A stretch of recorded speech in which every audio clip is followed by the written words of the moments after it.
Hi అండి, welcome to our channel.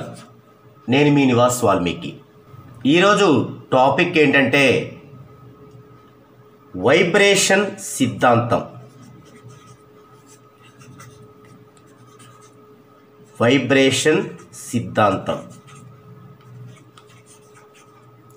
ఈ యొక్క వైబ్రేషన్ సిద్ధాంతం గురించి పూర్తి వివరణ మీకు కొన్ని వీడియోస్గా విభజించి ఇవ్వడం జరుగుతుంది. చాలామందికి దీనిపైన ఎన్నో డౌట్స్ ఉన్నాయి.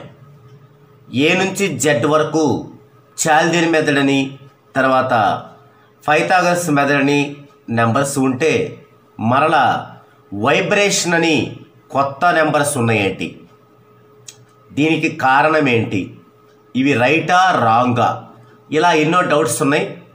అందుకే మీ అందరి కోసం ఈ యొక్క వైబ్రేషన్ సిద్ధాంతాన్ని కొన్ని వీడియోస్గా విభజించి మీ ముందుంచడమైనది.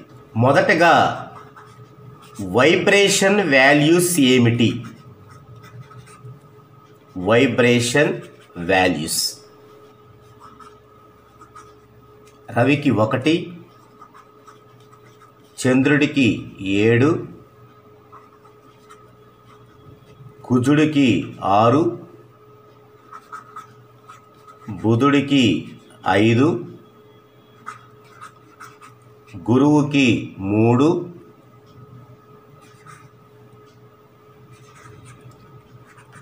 శుక్రుడికి 9,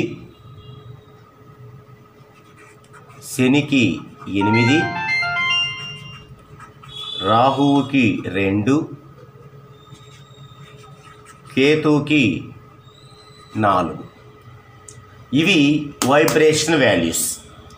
అయితే మరీ ముఖ్యంగా వీటిల్లో అందరికీ ప్రధానంగా బాగా ఎక్కువగా ఉండే డౌట్ ఏంటంటే, కుజుడికి 6, శుక్రుడికి 9. ఇవి పూర్తి క్వైట్ డిఫరెంట్గా ఉన్నాయి. అంటే జనరల్గా చాల్దిన్ వాల్యూస్లోనేమో కుజుడికి వచ్చేసి 9 ఉంటుంది, శుక్రుడికి వచ్చేసి 6 ఉంటుంది. కానీ ఇక్కడ వచ్చేసి డిఫరెంట్ అయింది. ఎందుకు అనేది మనం ఒక్కసారి ఆలోచిద్దామండి. అదేమిటంటే, కుజుడు సుబ్రహ్మణ్య స్వామిని సూచించేటువంటి, సుబ్రహ్మణ్య స్వామి భక్తిని సూచించేటువంటి గ్రహం.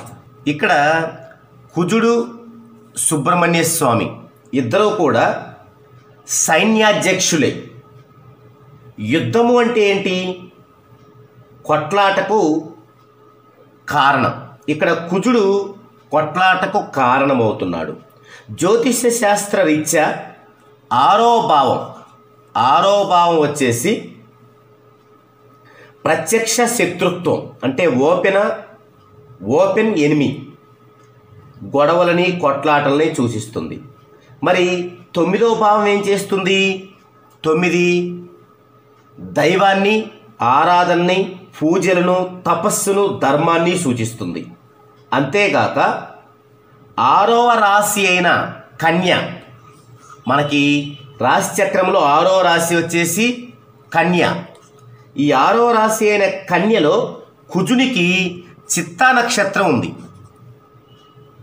అక్కడే ఆరంభం అవుతుంది.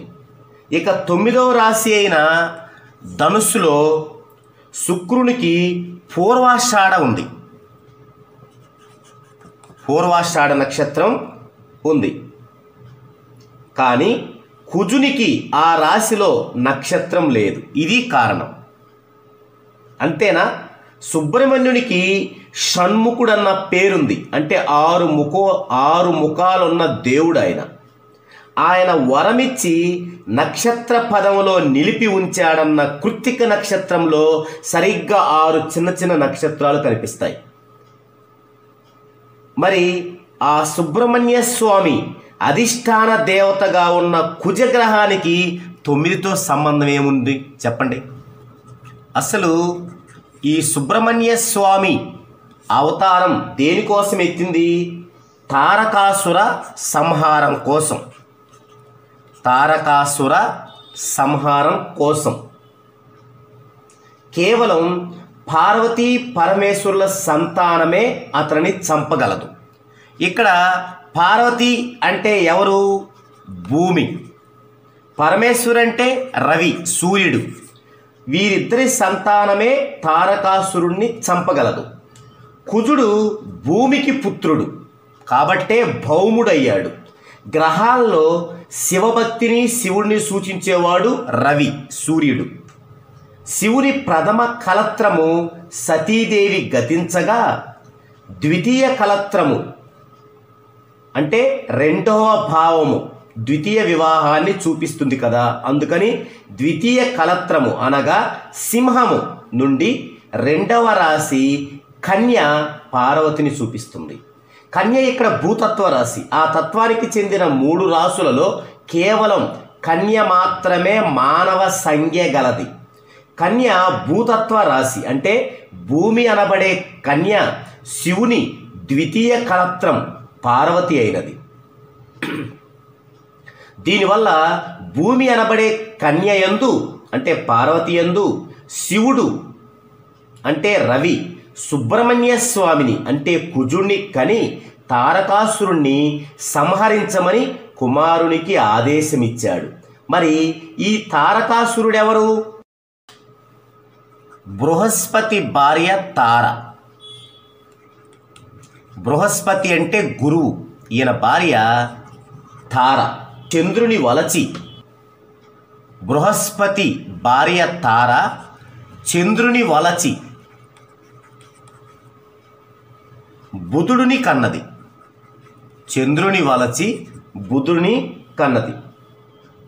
ఈ బుధుడు గ్రహమై మీనరాశిలో, ఈ మీనరాశికి అధిపతి గురువు బృహస్పతి, ఈ మీనరాశిలో రేవతి నక్షత్రాన్ని పొందాడు. రేవతి నక్షత్రాన్ని పొందాడు. మరి కన్యలో చిత్తా నక్షత్రం వచ్చేసి కుజునిది. దానికి ఎదురుగా ఉండేదే రేవతి. మనకెదురుగా నిలబడేవాడే కదా శత్రువు. ఇక్కడ ఎదురు పడటం అంటే వైరమే. కాబట్టి కుజ బుధులకు సర్వవేళలా వైరమే కదా, యుద్ధమే కదా. ఆ విధంగా సుబ్రహ్మణ్యునికి తారకాసురునికి అంటే కుజుడికి బుధుడికి వైరం సంభవించింది. శివుని కుమారుడైన సుబ్రహ్మణ్యునికి కన్యయందు నక్షత్రం ఉంటే దాని అభిముఖ రాశిలో తారకునకు అంటే తారక పుట్టినవాడు, తారకునకు అంటే బుధుడికి నక్షత్రమైంది. ఇచ్చట మరి ఒక రహస్యం వైబ్రేషన్ సిద్ధాంతం ప్రకారం కనుగొనిన దానిని మీ ముందుంచే ప్రయత్నం చేస్తాను. జ్యోతిశాస్త్ర ప్రకారం సప్తమ భావం అనగా లగ్నమునకు ఎదురుగా ఉండే భావం. ఇది భార్యను సూచిస్తుంది.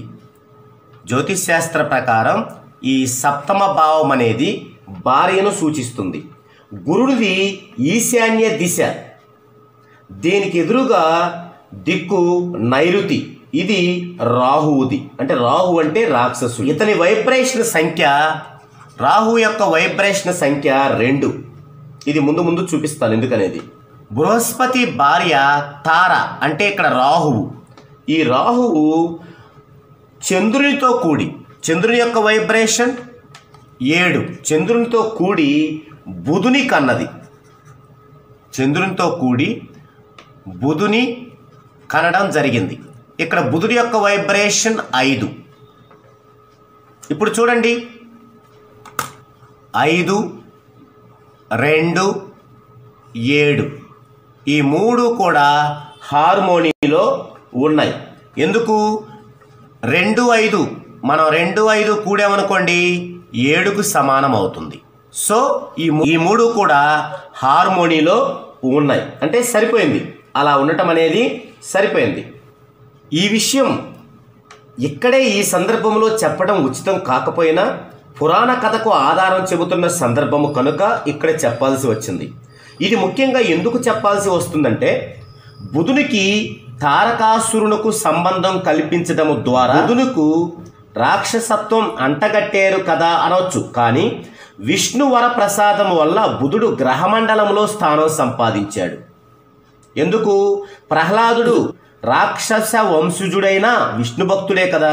ఆ విధంగా బుధునికి విష్ణు భక్తుడు, విష్ణు విధేయుడు కాబట్టే విష్ణు భక్తిని ప్రసాదిస్తాడన్నారు.